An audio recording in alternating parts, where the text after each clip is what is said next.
కళమారుతున్న జీవితం కలతలోకి జారెనా కలలు గన్న కనులకు నీటి చెమ్మ తగిలెనా వెలుతురైన ప్రతిదినం చూపుతోంద వేదన అందమైన బతుకున అలజడి చలరేగెనా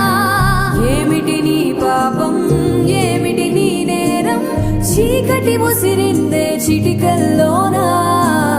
తీరదు నీ శోకం మారదు ఈ లోకం